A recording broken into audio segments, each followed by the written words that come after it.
So yesterday I was in the car driving to a drive-in movie. Well, I wasn't actually driving, but that's besides the point. I stumbled upon an interesting video idea. I thought to myself, what if I ranked every single coaster manufacturer in one video?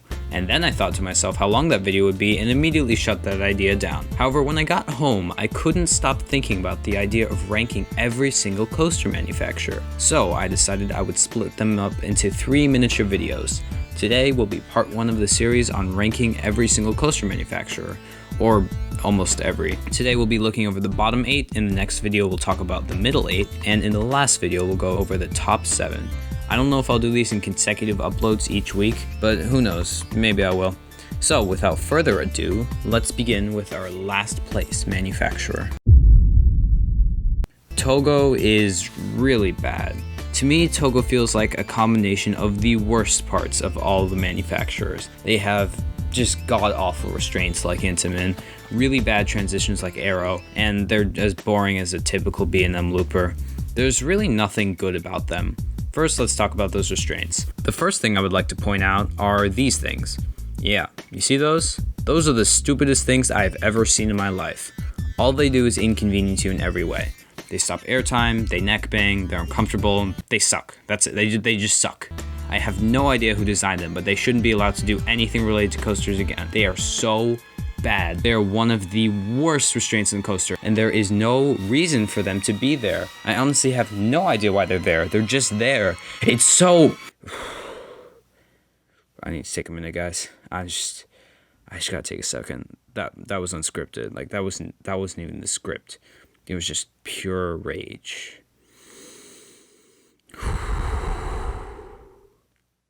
Okay, I'm fine. The next thing that sucks about Togo is their layouts. These layouts are so stupid. The only Togo that I've heard pulls good forces is Fujiyama in Japan. I've heard that Japan Togos are better than the ones in the US, but I mean, the bar isn't very high in the US, so really anything is better than... I honestly could not tell you why their layouts are so bad. They just are. There's not a single interesting thing about them. And a large part of why they're so bad is their transitions. Their transitions are just so bad, and it ruins more than you would expect. It feels so janky and low quality. It honestly makes aero transitions look world class. Look at this random clip I pulled from an off-ride footage video. Look how boring this is. Okay, so you go up this straight track, turn left, and go down this drop, and why does it look like that? Does it look weird for anyone else, or is that just me? It looks like it bottoms out and gets shallower for some reason. I don't know. Anyways, and then it goes up into this incredibly shallow, long, straight ascent to get to this downright dreadful transition. This is just so bad. This is textbook bad. Who in their right mind would design that transition and think, yep, okay, that's good. See what I mean? This company is just not good at making rides. Thank God that the US doesn't have to deal with more of one of their creations, but honestly, one is still more than enough. I feel bad putting Skyline this low because they're a pretty new manufacturer. Nevertheless, they are still garbage, so I still have to talk about them. They've only built 2 coasters, and hopefully it stays that way. Those 2 coasters are Harley Quinn Crazy Coaster and Tidal Twister, which have disgraced Six Flags Discovery Kingdom and SeaWorld San Diego since 2018 and 2019 respectively. Skyline's main shtick is having 2 elements repeated over and over and over and over and over again. Oh my god, after saying that out loud, whose idea was this? They also seem to always choose the worst elements. Who wants to go through 2 dive loops like 12 times? Nobody. It doesn't feel like a coaster. It feels like a bad flat ride. I really wish that Skyline could have been good because they practically used the RMC Raptor track. Imagine if they had built Railblazer or Wonder Woman. Not as a Skywarp or whatever, but as a Raptor that we see them as today. How cool would it have been to have a company that specializes in these fast-paced single-rail coasters? But instead, we're stuck with this garbage. I'm convinced that the Dinn Corporation existed solely for the purpose of giving RMC coasters to redo. 3 of their 10 coasters have already been done, with many enthusiasts believing another is on the way. These layouts just look boring. That's it. I don't really have a well thought out reasoning. I just find their layouts boring. They also have a reputation of being incredibly rough. I haven't personally been on any of them, but you can just feel the roughness through the POV. I really don't have a lot to say about Dinn. They're just that boring. Anyways, this is the worst wooden manufacturer, and it's not even close. Giovanola is probably the most bafflingly bad manufacturer out there. A company this big has no right being this bad.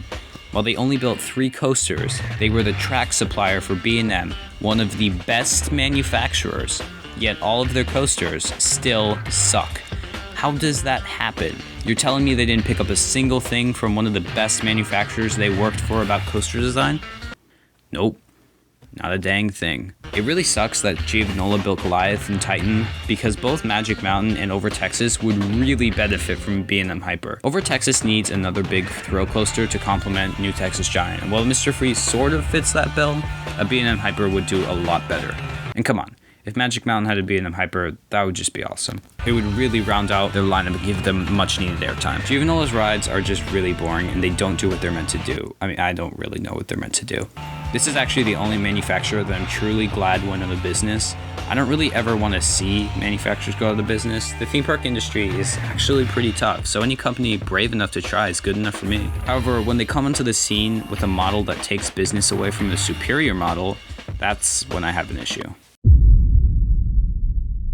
I think this is where all the manufacturers go from being really bad to at least kind of acceptable. Besides those bottom 4, I wouldn't say I really don't like any of these manufacturers. These lower manufacturers are only lower because they haven't made enough coasters to quote-unquote prove themselves yet. This is very evident with Zamperla. I feel like if they made a big push towards large thrill coasters like Mach did, then they could be a big player in the industry. I think their quality could be up there with manufacturers like Premier, S&S, and Gerstlauer, kind of that second-tier manufacturer. Now, that's not to say that they haven't made some dumb stuff, because they have.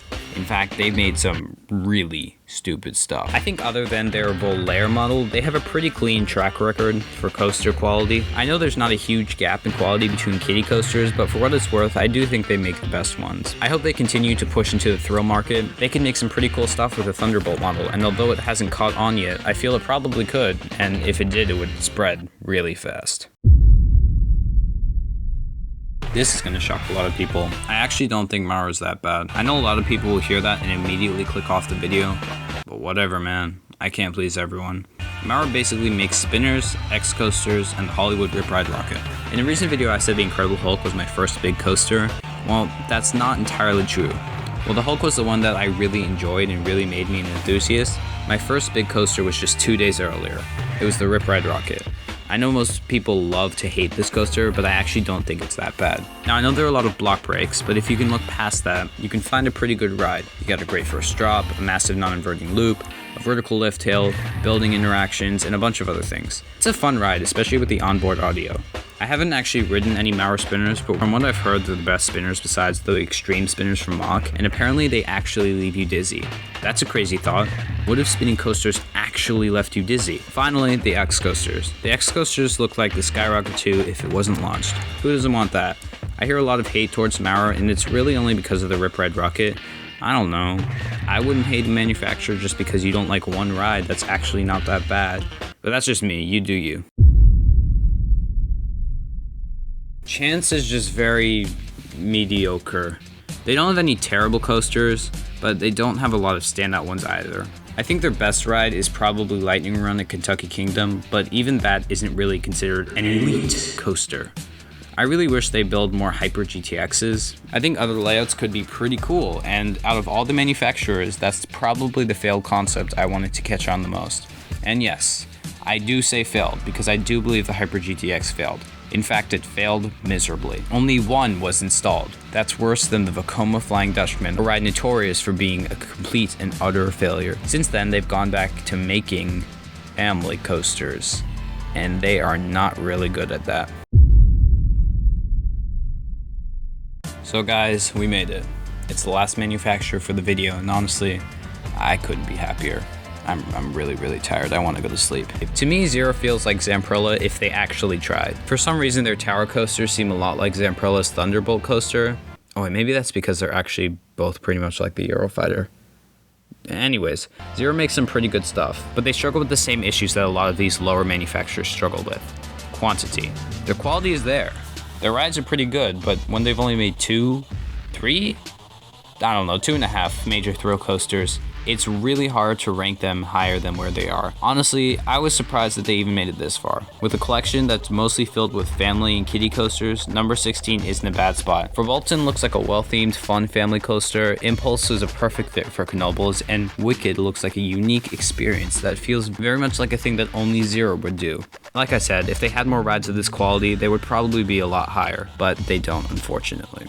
Anyways, I'm going to end the video here. I want to go to bed. Like always, guys, thumbs if you liked it, subs if you loved it. Bye, guys. Good night.